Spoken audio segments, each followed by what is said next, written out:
Ladies and gentlemen, boys and girls, we're finally here. We finally did it. Soon enough, the evil will be conquered. We will never, ever have to talk about the live-action remake of Snow White ever again, because this movie's probably not going to make much of an impact on the media world at large.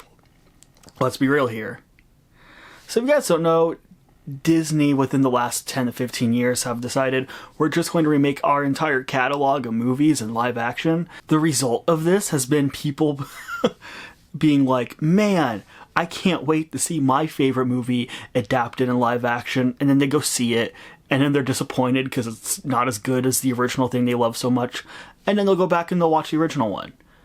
Some of these movies are the quietest billion-dollar movies ever made. Do you hear people in casual conversation bring up, man, I loved that live-action Aladdin movie?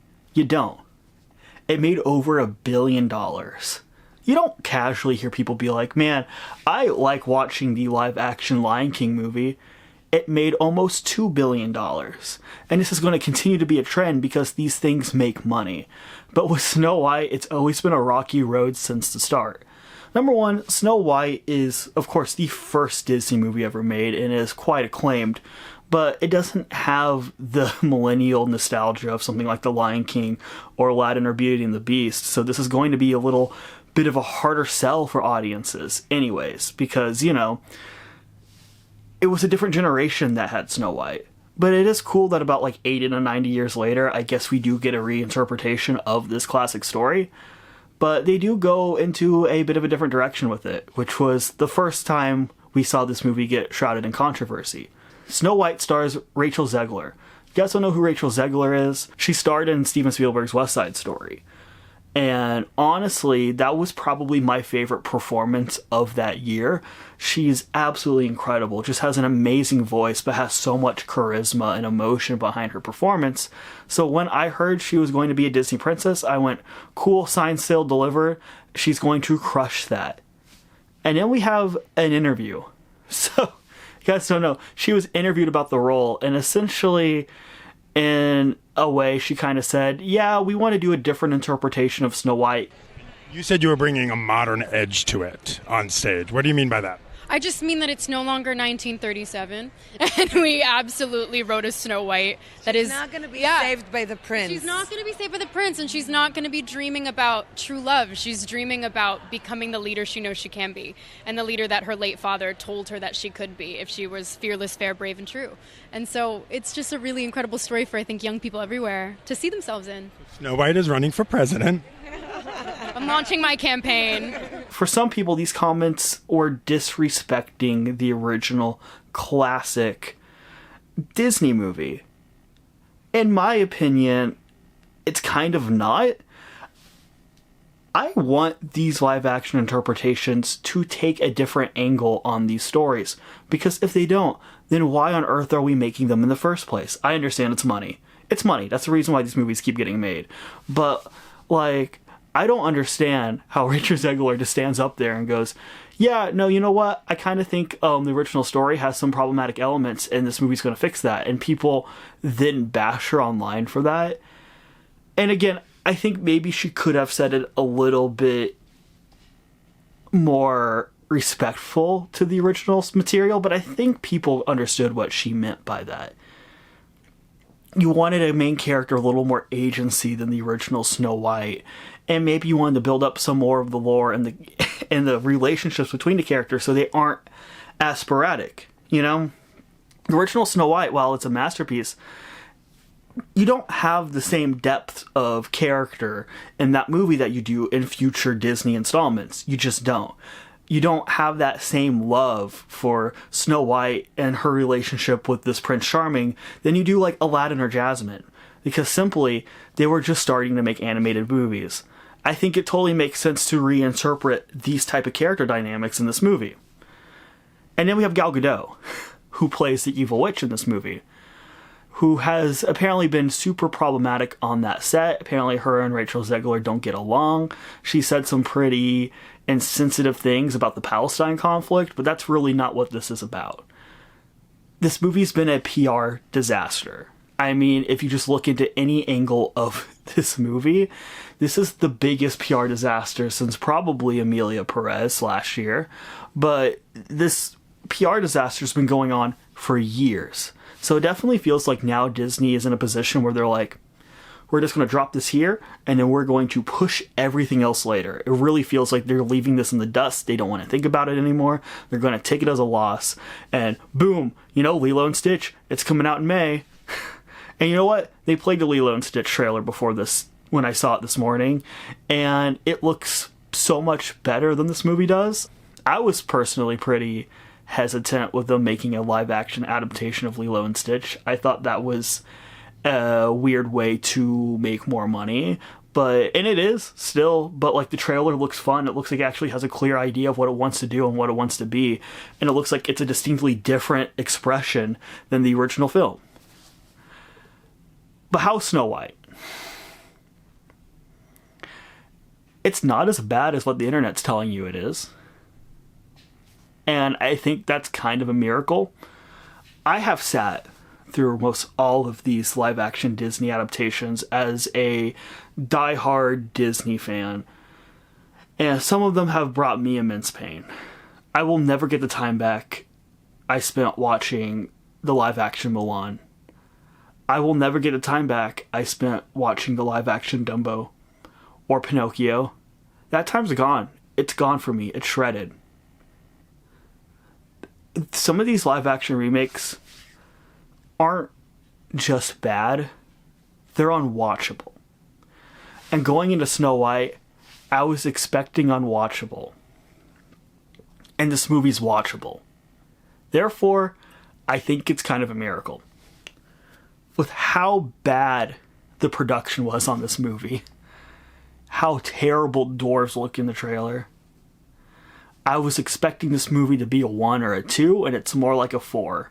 The movie's directed by Mark Webb, who did movies in the past like 500 Days of Summer, which is a really great indie romance, and the Amazing Spider-Man movies, which I think those movies are flawed within themselves, but I think certainly have a great director behind them. And once again, he kind of proves himself to be a very, very good director in this movie. This movie has a really clear color palette and actually is able to create atmosphere incredibly well. There's moments where this movie actually stops and lets you take in its environments with music and just the emotion of Rachel Zegler looking at a bird and these animals coming out of the forest. And the animals look great. The CGI here is significantly better than what they were trying with the stupid Lion King hyper-realistic National Geographic thing. Like, these look like expressive cartoony animals again, and that really does help this movie. I was also impressed by how much of this looks like a set. The opening castle is beautiful. I was looking at it and I was like, this looks like it was built. This looks like it's made. This looks germane to the story. It doesn't look like I'm looking at pixels as somebody designed on a computer. And I was pretty impressed with that. Another thing I was pretty impressed with this movie is the internet's favorite Rachel Zegler, who is, I'm sorry, exceptional in this movie. I mean, she is one of my favorite lead performances of the year so far. She embodies everything I would think about and hope for within a live-action Disney princess. You understand her hopes and her desires and her dreams. She nails kind of the wistful innocence of a Disney princess, is still able to give that role a little more agency and still stay true to the original character. I thought she had a very, very tough balancing act that she really did nail in this movie, and she carried this thing. I mean, someone needs to get her back pills after this, because man, she carried this thing on her back throughout most of it. That being said, sounds like I'm raving about this movie.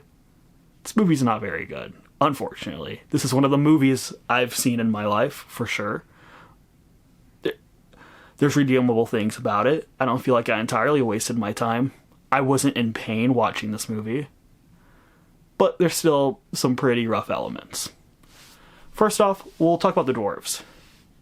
The dwarves were not as bad as I thought they would be from the promotion. They looked to me like weird, Uncanny Valley, Polar Express nonsense in those marketing material. in the movie, they're charming enough. They're pretty forgettable. I mean, they're not nearly as interesting as the animated ones in the original movie. I really like what they did with the Dopey character in this movie. I thought he was really charming and expressive and had an interesting arc that is actually kind of needed. I think it is something that would have made the original a little more impactful on an emotional level. So I actually appreciated that they did that. But overall, I mean, the dwarves are still kind of creepy. I think they'll creep kids out. I think the designs aren't quite there yet, even if they kind of pass more in the movie than they do in the marketing material. The worst part of this movie is what everyone's been telling you. Gal Gadot is the evil queen. Gal. You know, I would say a few times a year, Masterclass gives discounts. You should look into that, you know? Look, I kind of hate when the internet really just digs on a person and goes, yeah, this is our person of the week to target. We hate this person. They're famous and we're not. So it kind of bums me out that I have to say this about Gal Gadot, but like, this is a pretty terrible performance. She's somehow overacting and underacting at the same time in every scene. It's like, she's big and she's expressive in a way that nobody else is, but then the words coming out, it's just like, Snow White. I need to go capture Snow White. I need to go find Snow White. I don't know. I don't even know if that's the exact way that it comes across on screen, but that's how I felt. Every time she talked, it sounded kind of like this. And I don't know why that is. I don't know how some of these takes were just like, okay, cool, we're going to the next one. Which means that is also kind of on the fault of Mark Webb. We can't blame it all on Gal Gadot. The direction of the evil queen in this movie is just so incredibly bad. It's like they made every single wrong decision you can make. This character's so forgettable, and kind of her downfall for that reason doesn't feel that well earned. You're just kind of like, well, she was kind of lame, and then she kind of went out lame too. Cool, whatever, you know? It just didn't resonate whatsoever with me, at least. And there's a lot of new songs in this movie as well. The Greatest Showman writers are back making the music for this movie, and it just sounds like fodder Greatest Showman music all the way through. All of these songs could have been in The Greatest Showman. You have the typical I Want song, which sounds like every other I Want song. You have the typical villain song, which actually doesn't sound like every other villain song. It's worse. The villain song in this movie is potentially the single worst Disney song I've ever heard in my life. Except for like the Scuttlebutt song in the live action Little Mermaid. Like if I was to make like 10 worst Disney songs of all time, this is absolutely making that list. I couldn't believe it. My jaw was on the floor because of how bad the villain song was in this. I was like, how on earth did that get past how did that get past? That's crazy to me. The rest of the songs are not that horrendous, but they are so forgettable. You're not going to be humming any of these songs afterwards. The renditions that they do of the classic songs are actually great. The best part of the movie is their rendition of Hi-Ho. I thought it was beautiful. I really thought it was really infectious and fun and catchy and actually built upon the original in a unique way. I would have been fine if they just redid all of the classic songs and did not add any new songs, because these new songs do not need to be added. There's no Evermore in this, let's just say that. But overall, you sit back and you think about Snow White. A movie I will not think about much in my life going forward. This is a fairly forgettable movie, but it could have been worse. This movie doesn't bring me pain to think about. Therefore, I'm going to give it a slight pass for that. Call it the battle of low expectations. But this could have been way worse. And the internet is going to overinflate how bad this movie is. I think currently, right now, as we speak, it has a 2.3 on IMDb. There's no way, guys. This is not a 2.3 on IMDb movie. This is not Super Baby Geniuses 2 or Kirk Cameron Saving Christmas. This has a lot more artistic merit than a 2.3 on IMDb. Does that mean there's a lot of potential in this movie? Yeah, I think so. I think they could have made something really interesting here, actually. I think they could have built up the story really well. And maybe giving us some more depth to the characters, like what originally Rachel Zegler was trying to say. But ultimately, it has a lackluster screenplay and some pretty bad songs and some pretty bad performances, and it becomes a slog towards the end. The climax to this movie is so anticlimactic. It really kind of lands with a thud. But, once again, there are worse movies that exist. Don't listen to the internet. This movie isn't terrible. It's just nothing special. And those are my thoughts on Snow White. If you guys want to see more videos, click right here and subscribe. If you guys want to check out the podcast that we do, Workshopping Humanity with Jared, subscribe right here. We're going to do an episode on Win or Lose very soon. The Pixar series, that's actually great. So, there you go. See you later, guys.